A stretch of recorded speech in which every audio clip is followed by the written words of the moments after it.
Hello, I'm Faye Kwan and you're watching It's About Youth, where we speak to Malaysia's younger generation on the issues that matter to them. Today, we'll be diving a bit deeper into political memes, the role they play in political discourse, as well as taking a look at some of the social media campaigning during the 15th general elections. Now, the manner in which information about politics is spread and the ways in which voters communicate with one another has completely changed with social media in the mix. On Facebook itself, it's been reported that at least 1,700 political ads have been run by certain parties to target voters during the GE15 campaigning period. And at the same time, political memes, which started to garner attention from GE14, have continued to be part and parcel of our daily digital lives for us to communicate our views with one another in condensed formats. This rings especially true for the youth who are front and center of consuming pop culture and other information online. So here to discuss this further with us, we have Farhan Shahmi Abdullah, an independent scholar, as well as Daniel Teo, a chevening scholar in political communications. Thank you for joining us on the show. Thanks for having us. Now, taking a look back at GE15 and the week that followed as we awaited the appointment of the 10th Prime Minister of Malaysia, we saw a lot of Malaysians taking to social media to kind of make sense of things and really engaging with each other through political memes. But I have to ask, what were some of your personal observations during this time and perhaps your favorite memes that you came across? Farhan, let's start with you. Okay, thank you so much, Faye. I'm happy to be here. I would like to say that a few months ago, I was also on AWANI with Melissa Idris, and in her interview about memes as well, we were looking at the Meta quarterly report on the troll farms and how they're using memes to spread propaganda. I actually made a prediction that in GE15 currently, we will see memes being used again by the politicians, by the people to create political discourse. And it came true. Here we are. Here we are. We in this talk together. But it came true in the way that I did not actually expect. Because first and foremost, a lot of people weren't expecting the rise of TikTok as the go-to platform for the spreading of political images. And so for me, I'm a meme researcher, and what my interest in TikTok is particularly to see the way that TikTok formats, such as the use of sounds, the use of different dances, the use of different trends they are using, which in itself is actually mimetic. People can easily reproduce that. They can put in their own content, and that is exactly what was happening in GE15. People were dancing to like popular songs which had nothing to do with Malaysia. They were promoting their own brand of political parties through these dances itself. So it was quite interesting how during the elections period itself, the memes was spreading through TikToks as a way to spread information on the election. Now, fast forward a bit to when we had our little cough in the road when the election results were announced, but we still don't know yet who is the Prime Minister. There was a lot of uncertainty, there was a lot of insecurity, and this is exactly where the memes in the conventional form, image macros, we were seeing those weird SpongeBob images being used with political messages. This is where it came into play, and it quite surprised me because this actually didn't come into play during the elections itself. So what I surmise from that is that during the elections itself, when the political parties in Malaysia are more interested to utilize the algorithms of TikToks, which does encourage a lot of viewership, especially when they leverage on teams, when they leverage on certain trends that are happening on. Whereas for the elections, memes generally were used as a democratic political tool by the people themselves to express their frustrations. Now, what's interesting during this particular time was how essentially everybody and their mothers are joining in the meme discussion. I saw BFM playing around with memes quite well. I saw like a chocolate company. I also saw a foodie company join in on the discussion on the hung parliament through memes. So it's quite interesting how these two different formats are used differently, but still through memes for GE15. That's very interesting because there's memes for elections, but there's also memes coming out of the hung parliament situation. What about you, Daniel? What were some of your observations during this time? I think going into the campaigning period, I think there was a lot of light-spiritedness and laughter, as I think netizens produce a lot of self-made material. They even form political Facebook groups. So for example, one of the most popular ones is Suami Masak Apa Hari Ini? What does your husband is cooking? And there is a spin-off of that, politician buat kelakar apa hari ini? What funny things that politicians have done today? And there were a barrage of memes being shared on there, usually taken from the campaign material of the candidates themselves. So I think that's number one. Netizens are really embracing the whole meme culture and producing their own, in addition to the usual suspects of professionally made memes by politicians and political actors and so on. But number two is a personal story where I have a friend who became quite famous on the internet because he went to 3 different political rallies, took picture of himself wearing 3 different t-shirts with the supporters there, and he got featured in a Malaysian comic series. Don't be like that lah, bro, that one. And he embraced it. He screenshot the comic and he put a profile picture of him there. And I think that people really embrace this identity, and I think it's a good thing, right? As we talk about memes being an expression and all that. My personal favorite meme would be, I'm a bit old, so mine one is actually a Star Wars one where Darth Maul was carrying a double-edged blade, and he says, so one blade was already out, and he says, "Bukan racist." Then the second one comes out and says, "Tapi." Yeah, because you get a lot of that in some discussions. Right, and when we talk about the role memes play here, how effective actually has it been as a vehicle for learning, and what is its influence on political discourse? Is it really so much more than funny images and videos, Daniel? I think the best memes are the ones that are strategic, and even their humor is strategic. It's not enough to laugh. You need to laugh at someone, preferably your opponent. It's not enough to just laugh at the opponent, but to also sympathize or agree with the message in that meme. I think in that sense, memes have this function of informing us on the current debates or even public opinion of how things should be seen. They produce a frame where certain events, there may be different interpretations of one event, but a good meme will frame it in a way that most audience would agree with it.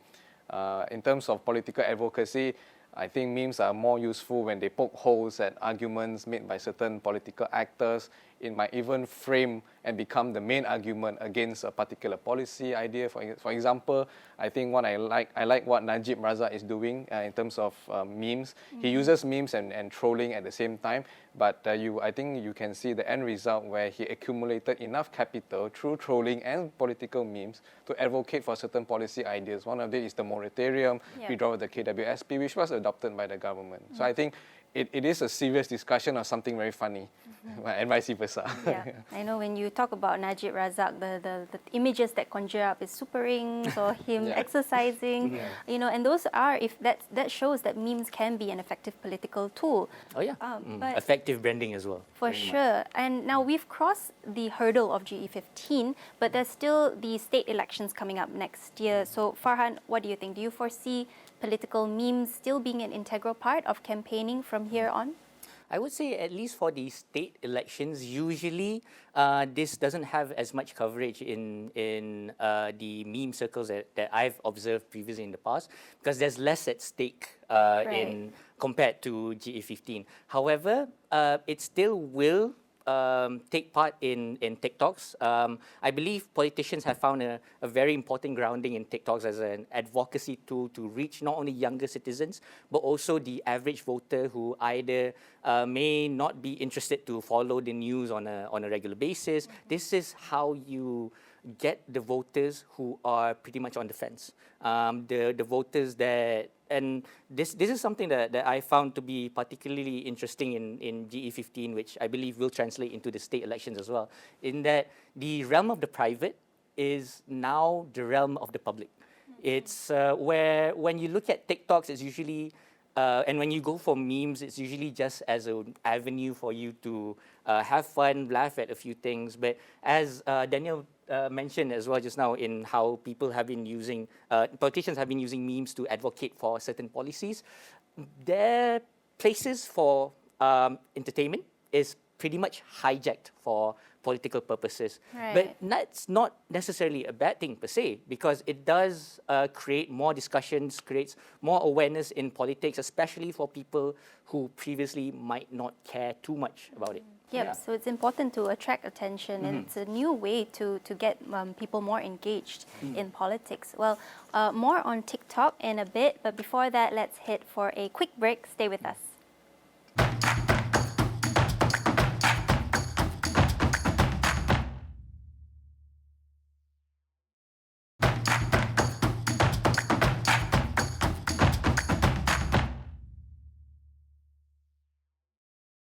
Welcome back to It's About Youth, where today we're talking about political memes as well as social media campaigns, together with Farhan Shahmi Abdullah, an independent scholar, as well as Daniel To, a Chevening scholar.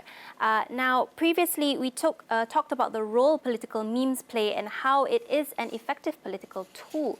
But moving on top of memes, we also see many youths engaging with live streams of charamas, and this is seen as something a bit more interactive compared to the physical charama, which is a bit of a one-way method. With youths engaging so well on these platforms, Farhan, let's start with you. Would you say this is something, is this a good trend, the way forward? I would say in general, as a principle, it is a good thing, because we could see that politics is getting more and more normalized. It's the trend for politics, especially as GE15 has established, is that politics is becoming more and more normative. It's no longer much of a discussion of policies. It's no longer much of a discussion of who's a better leader than the other. It's more about how these politicians can use effective narratives, can use effective storytelling elements in their campaigning to show, at the end of the day, which future is the best for the youths. And of course, it's great as well that this is happening in the digital sphere, which means that at the end of the day, political participation becomes more and more inclusive. It's no longer just in arena where people talk on places like this, AWANI, people talk on places like the general TV stations to get their points across. You can literally do that on Twitter, you can literally do that on Instagram, so on and so forth. And where memes and TikToks come into play in this particular segment is that it's a less daunting way of political communication. But then it's also something to consider that in general, there are also challenges to this trend happening, because when we try to talk about youth sentiments and we try to talk about what the youths think, it is a bit muddled to see what exactly is going on in the internet sphere. This is because we could see the rise of troll farms, we could see the rise of bots and cyber troopers who appear as if they are actual sentiments, but at the end of the day, they are actually just paid sponsorships by other people. So herein lies the concern on that. Yes, it is a good trend that people, especially young people, are getting more and more involved in politics, but care and concern should also be placed on media literacy to try to understand what sentiments are actually true and what sentiments are actually possibly manufactured. Well, a bit more on media literacy after that, but I'd like to touch more on TikTok. We've mentioned this a lot so far. Perikatan Nasional won big in GE15, largely credited to their presence on TikTok and ability to draw out the Malay youth vote. We also know there is a bit of money pumped into it, with influencers being engaged to promote certain coalitions on TikTok. Daniel, what do you make of TikTok as the new election tool? And what does it say really about attracting voters to the ballot box in 2022? I think TikTok, with the platform, the short video format and the algorithm, has made it one of the most powerful, latest gadget in town. And I think it's powerful enough to not just influence any race or any voter segment, but almost across the electorate. But I also want to highlight that these are still platforms. just like Facebook and Twitter were platforms, just like even blogs were platforms. I think what we cannot ignore is that PN actually had, in my opinion, what the better and more compelling platforms. But the ruling Barisan Nasional at that time had come under constant heavy criticism for corruption, and some of their leaders are facing court charges. While Pakatan, while they are very passionate on anti-corruption campaigns, they have not managed to address some of the ideological concerns of a key segment of the voter. So I think that leaves PN the natural choice, because their platform is very clear. We are also anti-corruption, but we are also fiercely, unashamedly Malay Muslims. They're not afraid about that, and they show it, right? And that addresses, I think, a key concern, and that is reflected at the ballot box. So yes, TikTok and I think the money and all that reflects that message. And I love their tagline. It's very simple: PN best, with a thumbs up emoji. It's very Short simple, and simple, right? yeah. It tells you that it's very messy right now. We are the best. Don't need to think about it anymore. I think that has to count for something, if not the bigger thing. You know? And of course, TikTok with the new algorithms and all that has really amplified that message, and obviously it resonated with the voters as well. Right, because facts tell but stories sell, and PN has really, helped to shift the narrative and Yes. had a very effective storytelling method. Farhan, is there anything you want to add on to this? I'd like to add that in general, yes, I do view that the PN has a very good leg up in this sphere. I would also like to touch upon actually what happened after the election, after that particular area, because when we're discussing about how TikTok has been utilized by politicians, there are unfortunately some very how else to say, very unfortunate times where TikTok itself has been used as a tool to spread hatred and spread incitement of racial riots. Yeah, And this is coming in the form of course, the May 13 riots, the incitement that hey, jangan kacau kami, jangan cabar kami, kalau nak nanti kami akan keluar dengan parang. And there's TikTok trends that coming up with people holding their parangs, holding their knives, showing their silat moves, and it is a bit difficult to see where the source of these campaigns are coming in. But I would like to say that either way, even if it was manufactured, even if there was someone at the back, or even if this is an organic happening that came from the people themselves, we have opened a Pandora's box in which there is not much. There's no way to come back from this. Once TikToks and memes have been utilized for racial incitement in Malaysia, and of course, there are instances of this happening in other countries. Like for example, during the COVID wave, there are a lot of TikToks that are sort of similar, which was talking against Asians, talking about how Asians were spreading COVID. And this was happening in memes. They call it the yellow peril. It was happening in memes, and this is happening in TikToks. But what's concerning is that when it happens in Malaysia, there's no guarantee that it won't happen again. When people start to join in on this particular trend, of course, some people actually do harbor hatred towards other races, but some of them could actually just join into this trend because it seems to be rather cool. It seems like something to just show your own strength, and this is a trend that I can get behind. So I would say this is a very, very dangerous trend that's happening in Malaysia. I'm not trying to say that this is the last thing, that this is the last time this will happen here. So there is a lot of interest and research and focus that should be done to look into memes and TikToks to see these trends happening in the future. Yep. Yeah. I think the uproar over the TikTok clips that were conjuring May 13 violence were indeed very concerning. All these things inciting racial and ethnic tensions. So then, what do you, both of you think, what can be done to address this? I have to say, without suppressing free speech and just putting a blanket ban over it. Is Daniel? I think it starts with us trying to understand what does freedom of speech really mean.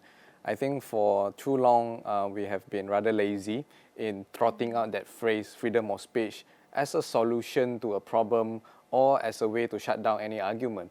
If something that we agree or disagree with, we just say, oh, his freedom of speech. What it really means is we don't really care about engaging that person in that discussion and all that. So with the precondition of free speech, I also think that it is time for us as a society to learn that freedom of speech does not include freedom to incite. Right. Does not include freedom to call for violence against people because of their racial or religious identities. And for that, in that sense, hashtag unpopular opinion, I actually think that getting the authorities to act on them is the right way forward, because we don't have, of course, in the long term we can include education and programs and all that, but in the short term we must be able to see for ourselves and sometimes even feel it, the consequences of abusing that freedom.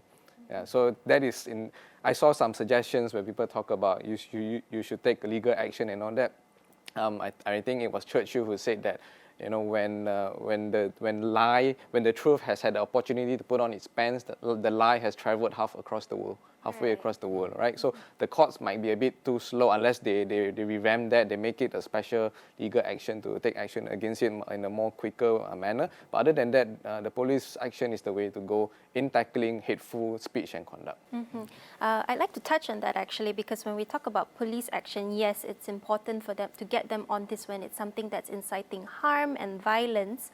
But in the days since the appointment of the 10th Prime Minister, we've also seen the cops being deployed to take action against those who with allegations against the Prime Minister.